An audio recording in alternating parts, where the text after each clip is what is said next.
जामिया सय्यदा आयशा सिद्दीक़ा रज़ियल्लाहु ताला अन्हा के तालिबात व मुअल्लिमात मुंतज़मीन व अरबाब हलवा हाज़िरीन व नाज़रीन, रब करीम का बेपनाह शुक्र और एहसान है कि हम सबों को बुखारी शरीफ के आखिरी दर्स में हाज़िरी की सआदत मिली और हमारा शाह साहब ने माशाअल्लाह बहुत ही गुफ्तगू किया। वक्त का दामन कम था, इसलिए इख्तिसार करके उन्होंने ख़त्म कर दिया। अल्लाह ताला इमाम बुखारी की रूहानी बरक़ात में और उनके फ़यूज़ में हम सबको हिस्सा नसीब फरमाए। चंद बातें खिदमत है और मैं चाहता हूँ कि इस वक्त हाज़रीन के ज़हन की खिड़की को खोलो।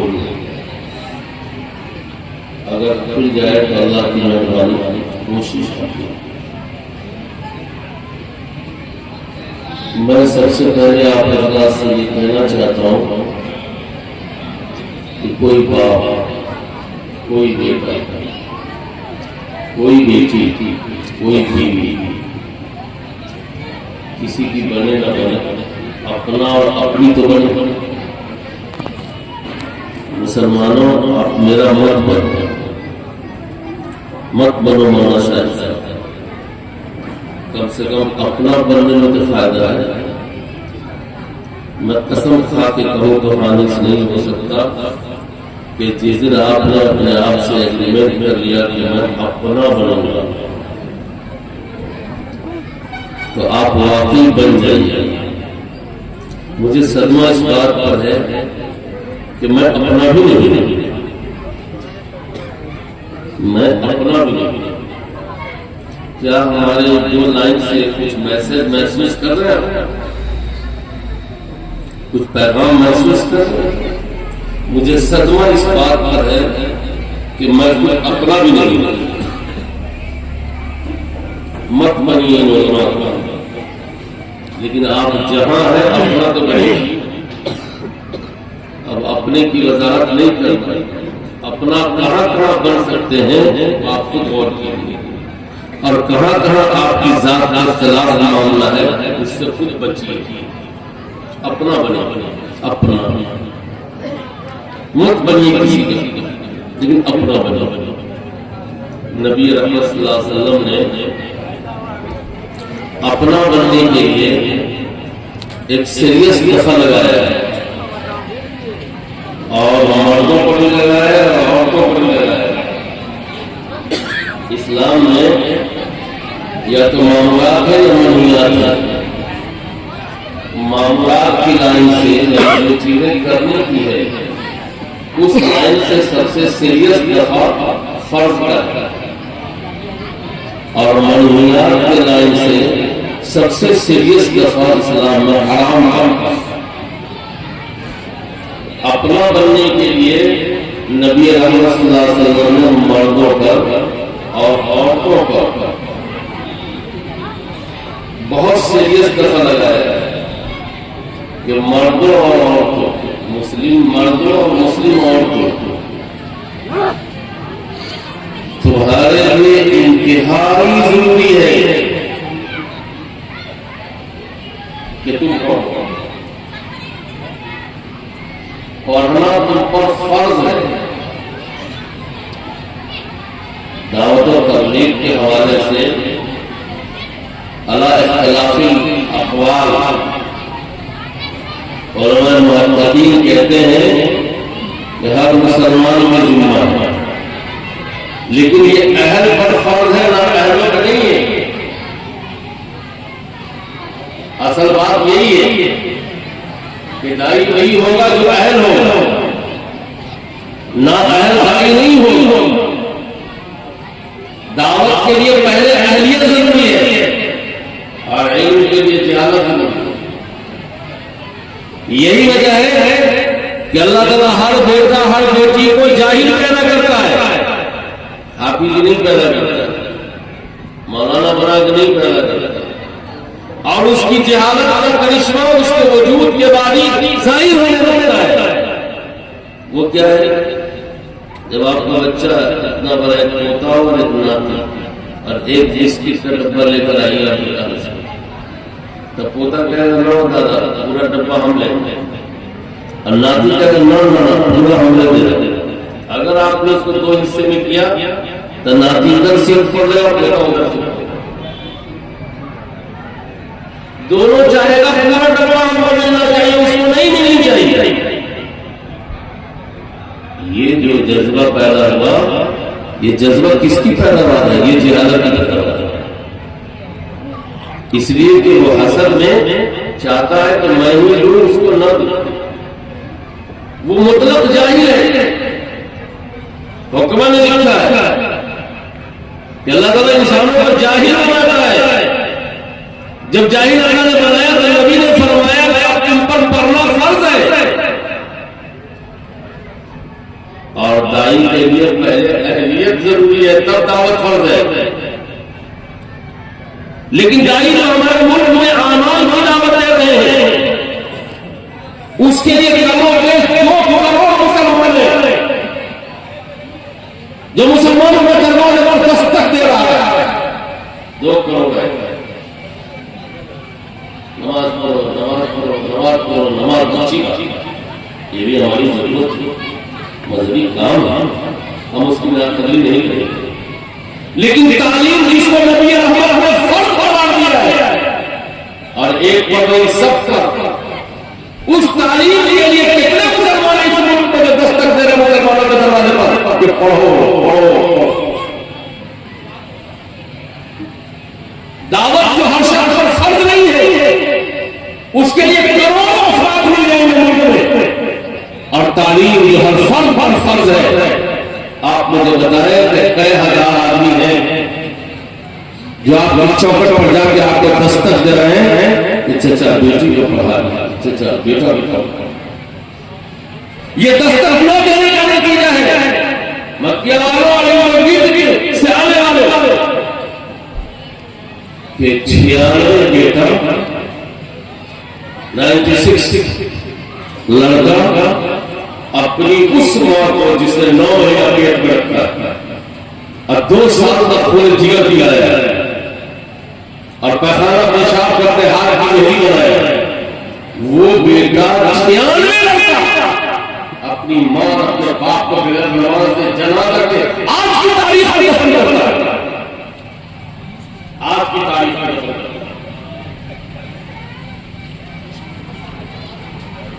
करता है। मौलवी साहब आपकी ईमान साइड हो जाएगी, जितने लोग मजमा में एक करके आइए जनाजा की दुआ सुना, तब हम समझेंगे कि आप मां बाप दफन कीजिएगा जनाजा का। मैं ये बात किसी गुस्से में जज्बात को नहीं बोल रहा, मैं बेसिक का बुनियादी कि जिस उम्मत पर सबसे पहले तालीम फर्ज हुई, जिस उम्मत पर सबसे पहली एजुकेशन नाज़िल हुई, जिस उम्मत के नबी ने तालीम पर सीरियस दफा लगाया, आज उस उम्मत की हालत ये है कि 96 लड़का मां और बाप को बिना नमाज जनाजा बिगाड़ दिया। नमाज जनाजा रखा क्या उसको रुकू है, क्या उसको सजदा है, सिवाय दुआ के है, और उससे भी हमारा लड़का है। ये मजबूरी क्यों आई? जो चीज इस्लाम में फर्ज थी उसके लिए बेदारी नहीं थी, बेदार नहीं किया, तहरीक नहीं चलाई गई, दस्तक नहीं दिया गया। यही वजह है कि दावत के साथ ही 4 महीने लगा कर विद्यालय को सुधारने पर काम किया, इसलिए कि बेचारी की उम्र 60 साल हो गई, जबान खुलती नहीं, चढ़ती है जबान, कुछ सोच करके वसल्लम ने तालीम के ऊपर सीरियस दफा लगाया कि मोहम्मद रसूलुल्लाह की उम्मत हो और जाहिल हो मुसलमान हो और जहालत के साथ तो मुमकिन नहीं। इस्लाम और जहालत का कोई रिश्ता नहीं, कोई रिश्ता नहीं। आज बेटियों की शादी के सवाल आओ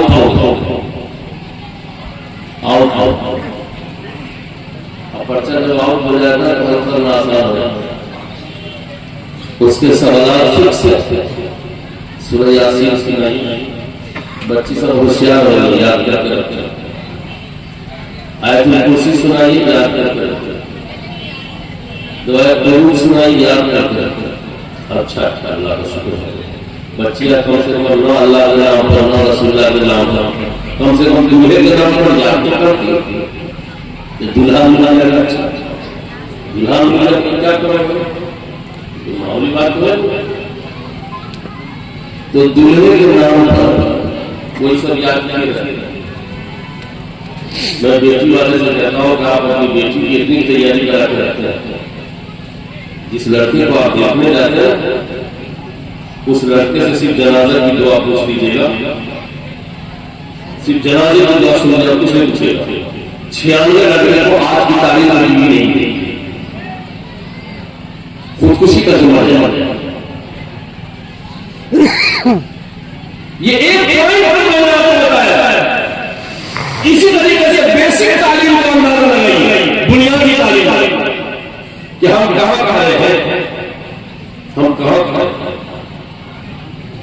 मैं आपकी आंखें खोलना चाहता हूं और आपको ज़हन दिमाग भी खिड़की खोलना चाहता हूं।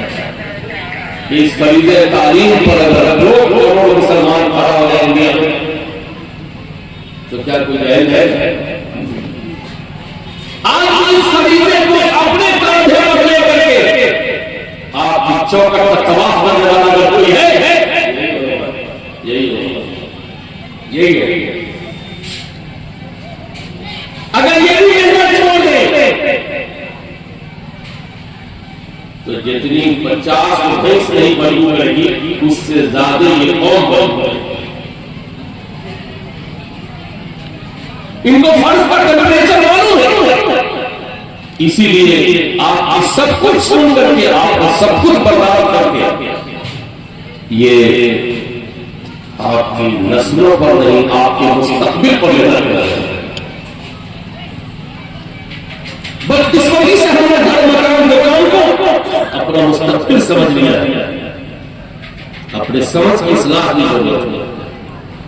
मेरा मुस्तकबिल मेरा मकान नहीं है, मेरा मुस्तकबिल मेरी दुकान नहीं है, मेरा मुस्तकबिल तो मेरी नस्लें है, मेरी औलाद है। अगर वो बन गई तो मुस्तकबिल बन गया, अगर वो नहीं बनी तो सब खुदा का कुछ भी नहीं है, जाया हो जाएगा। मुस्तकबिल को बनाने की फिक्र सिर्फ हमारे औलाद के लिए अंबिया ने की, अब मौत तक नहीं। वफात के वक्त भी अंबिया ने पड़ोसी को नहीं बुलाया, रिश्तेदारों को नहीं बुलाया, अपनी औलाद को बुलाया, बेटा मेरे बारे में होगा, मेरे बाद बोला, मेरे बाद की फिक्र क्यों नहीं अपनी औलाद के सिलसिले। अगर नई फिक्र है तो इस वक्त की माँ को नहीं है और इस वक्त के बाबा को नहीं। चला जो बम्बई पढ़ लिख के क्या करें, देखो बम्बई के कितना बम करो, वो बम तो कर सकता है, तुम्हारे जनाजे पर फ्लाइट से आ सकता है, तुम अफलातून तो खा सकती हो, बर्फी भी खा सकती हो, लेकिन वो बेटा तुम्हारी नमाज जनाजा पता तो नहीं दे सकते, नहीं दे सकते। बेटा अफलातून के लिए बेटा को दबाव नहीं, दबाव बम्बई में कैसा कमजोर हौसला के लोग जैसे हालिया सरकार रिपोर्ट बता की है कि जिस उम्मत को आज एजुकेशन नाजिल हुई उस उम्मत का इस दुनिया में तालीम के मैदान में शुरुआत हुई। यहूदी अव्वल नंबर में है, ईसाई दूसरे नंबर में है और मुसलमान किसी नंबर में होना चाहिए, वो किसी नंबर में।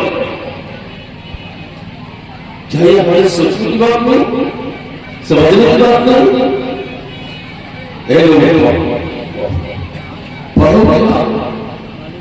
पढ़ोगे तो चांदना आएगा, जिम्मत रोशनी।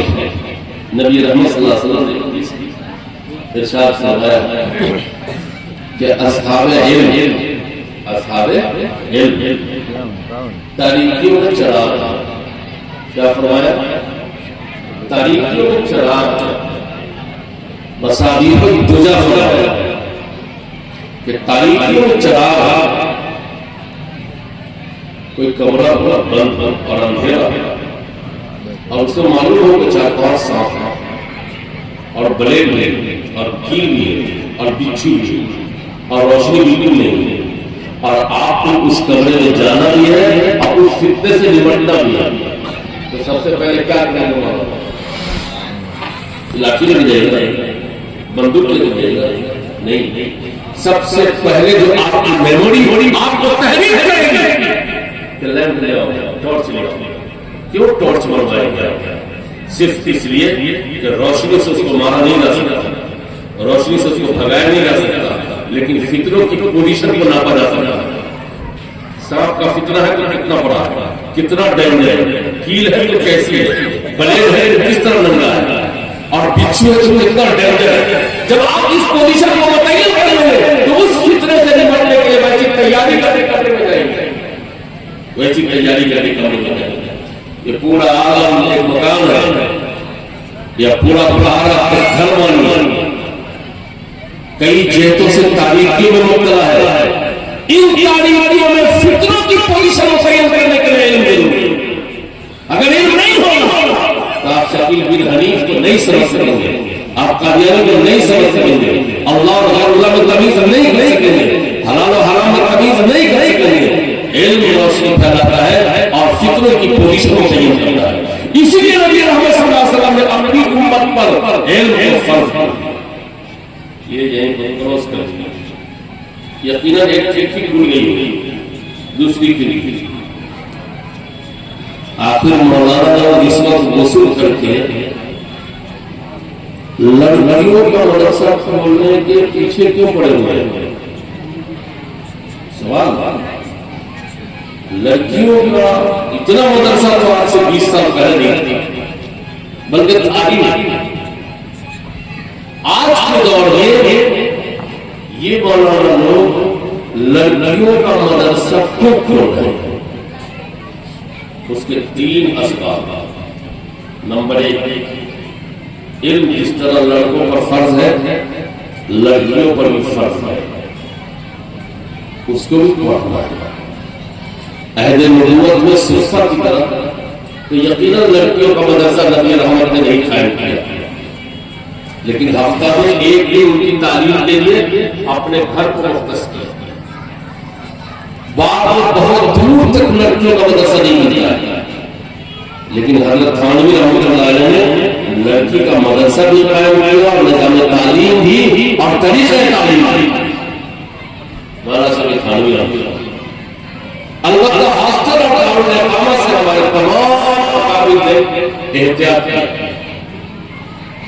लेकिन आज जो लड़कियों की तालीम का निजाम उसके पीछे उलमा दीवानी, उसकी वजह से ये हदीस जिसको बदकिस्मती से चंद लोगों ने समझा हर गांव में मौलाना होगा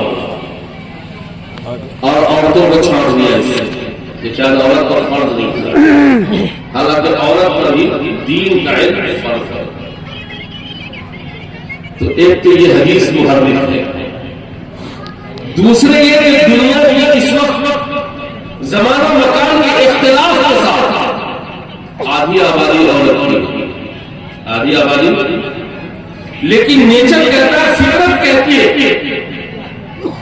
कि औरत की आबादी मर्दों के मुकाबले में ज्यादा होनी चाहिए, लेकिन मुख्तलिफ जगहों पर मुख्तलिफ सर्वे रिपोर्ट है, कहीं औरतें ज्यादा है, कहीं मर्द ज्यादा है। इसलिए मैंने कहा कि इख्तिलाफ मकानो ज़मान के इख्तिलाफ के साथ पूरी दुनिया में लड़कियों की आदियां बनी, गोया कि इंसानी जिंदगी को कामयाबी तक पहुंचने के लिए 2 चक्के हैं, एक का नाम मर्द, एक का नाम औरत। और 2 चक्के पर इंसानियत सवार हो और एक चक्का पंचर हो जाए तो वो गाड़ी मार्केट में नहीं जा सकती, चली जाएगी, चली जाएगी, नहीं जा सकती। और अगर पंचर साइकिल को लेके जाना चाहिएगा तो साइकिल तो पंचर है, ले जाने वाला भी भ्रष्ट कर जाता है। इमाम अबू हनीफा जिंदा होते अब पंचर मोटरसाइकिल को खींचते देते तो नवाकुल वजू में इजाफा हो जाता, नवाकुल वजू में इजाफा हो जाता कि अगर कोई आदमी बुलेट पंचर को अगर खींच के ले जाएगा तो उसका वजू नहीं रहेगा। इससे आप अंदाजा लगा सकते हैं पंचर गाड़ी को ले जाने कितनी दुश्वारी होगी। चक्का एक पंचर हो जाएगा तो गाड़ी मार्केट में नहीं जा सकती। दुनिया की आधी आबादी जाहिल हो और आधी आबादी पढ़ लिख ले, अंधेरा नहीं हो सकता। इसीलिए उलमा ने इस वक्त महसूस किया कि अब वक्त हालात बदले हैं, बच्चियों की तालीम पर तवज्जो देने की जरूरत है। तीसरी वजह यह है कि आपके मुस्तकबिल का वजूद और आपके मुस्तकबिल के नशो-नुमा का मैदान आपका गोद नहीं है, आपका सीना नहीं है, किसी औरत का गोद है जिसमें हमारे आपका मुस्तकबिल का नशो-नुमा होता है, हमारी नस्लों की परवरिश होती है, बल्कि नस्लों का वजूद होता है। अगर ये मैदान अंधेरा रहा और इसमें जुल्म नहीं तो हमारे मुस्तकबिल में रोशनी मुंतकिल नहीं हो सकती। आज लोगों को मकतब खोलने की जरूरत कम है, मक्किया वालों, मकतब खोलने की जरूरत कम है। जो मकतब बंद है इसको असल खुलवाने की जरूरत है। जो मकतब बंद है और हिंदुस्तान में 15 करोड़ मकतब मुसलमानों का बंद है। ये मुसलमान रोज खा के चला जाएगा, इस जिम्मेदारी पर घर में दाखिल नहीं होगा। ये हमारे शाहिद साहब क्या खा पिएंगे, सलाम मुसाफा करेंगे, हंस रहे मुस्कुराएंगे, जाते वक्त ये भी कहेंगे कि हमारा शौकत साहब ने बहुत अच्छा दर्ज किया, अब मोहम्मद अल्लाह ने कुछ कहा दिया। ये सुना कि इनका कान भर के ऐसे बुला देंगे जैसे हवा भरा वजू को बुला दिया। लेकिन ये अपने घर में इस जज्बे से नहीं दाखिल होंगे कि मेरे घर का मकतब बंद है, 15 करोड़ मकतब हिंदुस्तान मुसलमानों का बंद है। आप हैरान नहीं हुई, ये जो माँ की गोद है ना, ये पहला मकतब है, ये बंद है, ये बंद है, इसको खुलवाओ। और ये उसी वक्त खुलेगा जब माँ में शुरू होगा। एक दानिश्वर का कौन है, तुम मुझे अच्छी माँ दे दो, मैं तुमको अच्छा समाज दे, अच्छी माँ दे दो। अच्छी माँ देने वाले लोग जब तक नहीं होंगे तब तक माशरा नहीं होगा, अच्छा समाज नहीं हो सकता। ये जो माँ की गोद है, इसी में माँ पहले समझाती थी अल्लाह एक है, मोहम्मद रसूलुल्लाह आखिरी और दानी रसूल है। बेटा दाहिने हाथ से खाइए, बाएं हाथ से मत खाइए, बेटा ऐसे बैठिए, बेटा खाने से पहले हाथ धो लीजिए, बेटा यूं कीजिए। ये माँ की तालीम है। 5 साल तक का जो निसाब है किसी उस्ताद के पास का नहीं है, उसी माँ की गोद का निसाब है। 5 साल के बाद अतिब्बा भी कर गए, हुक्मा भी कर गए, शरीयत भी कहती है कि 5 साल के बाद किसी उस्ताद की तालीम का लोड बच्चे पर दिया जाए। लेकिन 5 साल से पहले माँ की गोद, वो माँ का निशान पढ़ेगी। ये मकतब जो माँ की गोद का है, ये 15 करोड़ की तादाद में है जो भारत बंद है। हर घर में मक्किया किया, अगर ये मकतब माँ खोल ले तो उनके बच्चे के ईमान और बच्चे की इब्तिदाई दुनिया वहीं उनके ज़हन नशी हो जाएगी।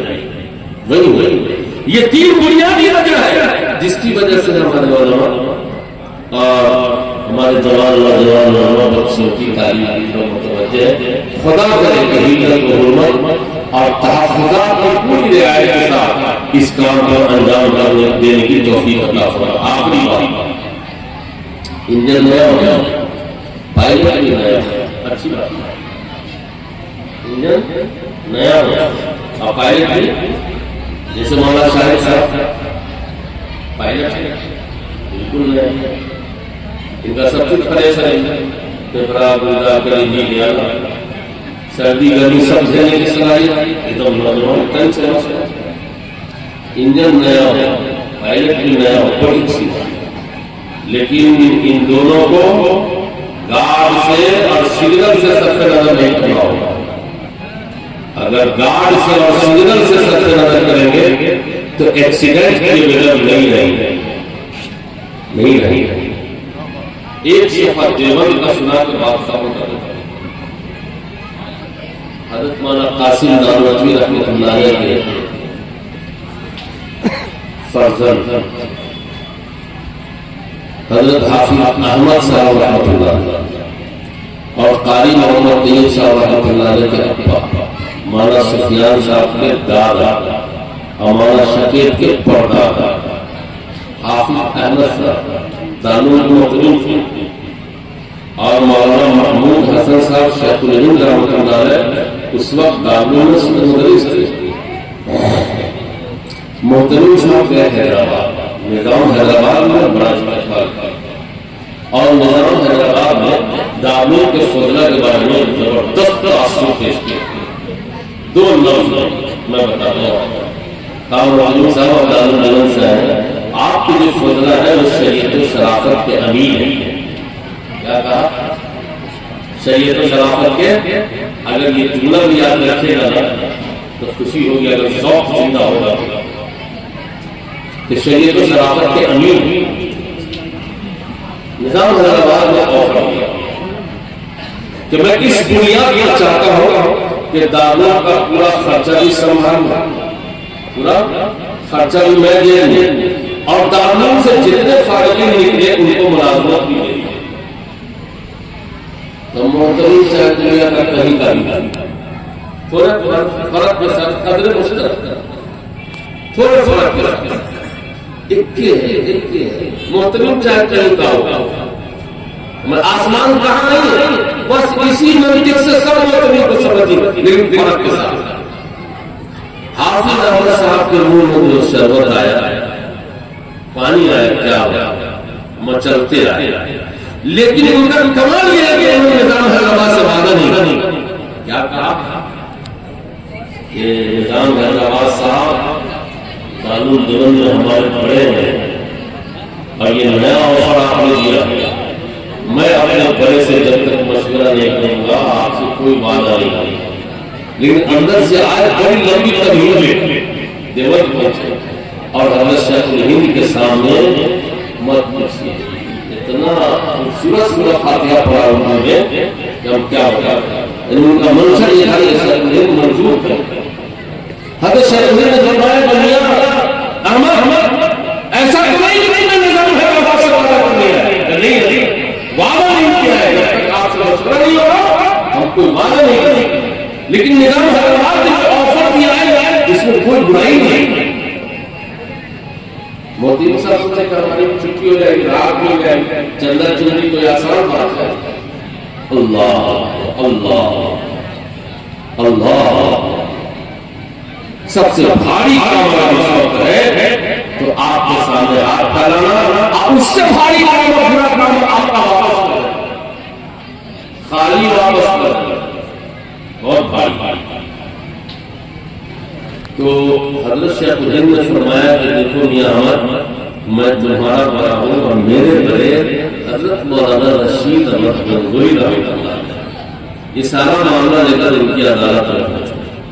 देवबंद से गंगोह तक प्यादा पा गए हजरत हाफिज अहमद साहब रहमतुल्लाह और हजरत गंगोही को सब कुछ बताया। हजरत गंगोही ने फरमाया कि मियां अहमद, मैं तुमको बेवकूफ तो समझता था, मैं तुमको बेवकूफ तो समझता था, लेकिन इतना बड़ा नहीं समझता। यहां से और नुक्ता कशीद होता है कि बड़े के पास जानेंगे, बड़े अगर आपको बेवकूफ कर दे तो आपको समझना चाहिए कि आप दारुल का मुतलबिक बनने के कारण मायूस नहीं होना चाहिए। जी दारुल का मुतलबिक बनने के कारण है अगर आपको कोई बड़ा बेवकूफ कह दे। फरमाया मियां अहमद, मैं तुमको बेवकूफ तो समझता था लेकिन इतना बड़ा नहीं समझता था। सुनो जाओ निजाम हैदराबाद को लिख दो कि दारुल का क़याम उनकी ऑफिशियल जरूरत की तकमील के लिए नहीं हुआ है, बल्कि दारुल का क़याम जो मजहबी जरूरत की तकमील के लिए। न हमको तुम्हारी मुलाजमत चाहिए, अल्लाह हमको तुम्हारा माली मुलाजमत चाहिए। दोनों को टकरा दिया। दारुल की शान अपनी मानवीयत के साथ आ नहीं पाती। इसलिए मैं कहता हूँ कि इंजन में हो, पायलट भी नहीं हो, लेकिन गार्ड से और सिग्नल से डिस्कनेक्ट न हो, वरना एक्सीडेंट होगा। अल्लाह ताला इन बातों को कबूल फरमाए और बाला शाहिद साहब को ये तमाम मकासद हासिल खूब कामयाबी अता फरमाए। देरी के लिए माजरत चाहता हूँ, कुछ पैगाम अगर आपने महसूस किया होगा तो अमल कीजिए, तहरीक चलाइए, इस वक्त तालीम की हमारे यहाँ जहालत की लगी हुई आपको बुझाना बहुत जरूरी है। रब्बना तक़ब्बल मिन्ना इन्नका अंतस समीउल अलीम बिहुर्मति मुहम्मदिन अबू बकर व उमर व उस्मान व अली व अस्हाबिही व बिरहमतिका या अरहमर राहिमीन वल्हम्दुलिल्लाहि रब्बिल आलमीन।